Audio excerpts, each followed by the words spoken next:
আজ 19শে জ্যৈষ্ঠ 2025 তেসরা জুন। আজকের দিনে লোকনাথ বাবার তিরোধান দিবস হিসেবে পালন করা হয়।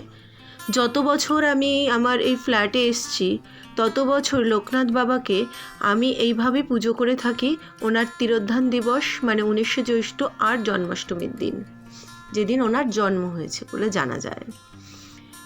অ্যাকচুয়ালি লোকনাথ বাবার পুজো আমি নিত্যদিনের করি। ওনাকে কোনো রকম একটু মিশ্রি জল দিয়ে আমি আমার নিত্য সংসারের বা আমার বাইরের কাজ করি। যেদিন আমার সম্ভব হয় ওনাকে একটু এইভাবে স্নান করাই, তবে জন্মাষ্টমীর দিন আর আজকের দিনে ওনাকে আমি একটু ঘি, মধু, গঙ্গার জল, দুধ এইগুলো দিয়ে একটু লাল চন্দন দিয়ে স্নান করাই।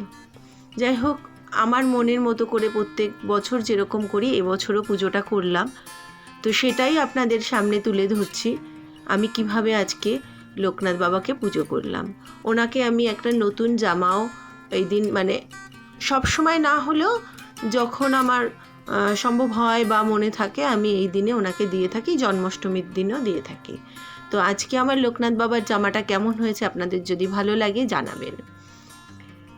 তো ওনাকে আগে আমি সাদা রঙের ধুতি পরাতাম, তারপর বাজারে যখন নিত্য নতুন কালারের ধুতি আসলো মানে ওনাদের পরানোর জন্য, তো আমি ভাবলাম যে শুধু সাদা পরবেন কেন বাবা, এখন আমি যেরকম কালার যখন চোখে বাঁধে সেরকম নিয়ে আসি। আমার বড় যাও একবার, আমার দিদিভাইও একবার ওনার জন্য খুব সুন্দর একটা ড্রেস এনে দিয়েছিল বনগাঁ থেকে।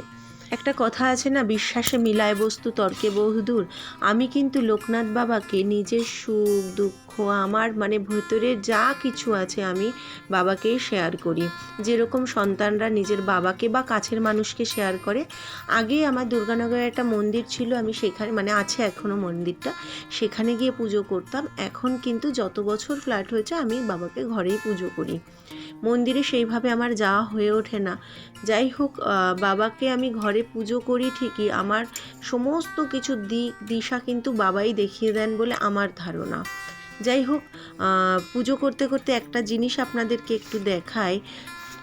এই যে প্রদীপ আমরা যে স্ট্যান্ডটার উপরে দিই, সেই স্ট্যান্ডটার উপরে প্রদীপ বসালে না তেল গড়াতে গড়াতে পুরো স্ট্যান্ডটা কিন্তু তেল চিটচিটে হয়ে যায়, তখন মাজার সময় বা কিছুদিন পর পরই ওই কেমন একটা দেখতে লাগে। আমি কি করি, প্রদীপের স্ট্যান্ডের ওপরে একটা ছোট্ট প্লাস্টিক দিয়ে নিই, প্লাস্টিক দিয়ে তারপরে প্রদীপটা বসাই। তাতে কি হয়, ওই যে তেলটা গড়িয়ে কিন্তু ওই প্লাস্টিকটার মধ্যে জমা হয়, তাহলে স্ট্যান্ডটা আর খারাপ হয়, মানে তেল চিটচিটে হয় না আর মাজতেও অসুবিধে হয় না। আমার পুজো প্রায় শেষ। পুজো করতে করতে বাবাকে একটা কথাই বলবো, সবাই ভালো থাকুন, সুস্থ থাকুন, সবাইকে শুভবুদ্ধি দিন।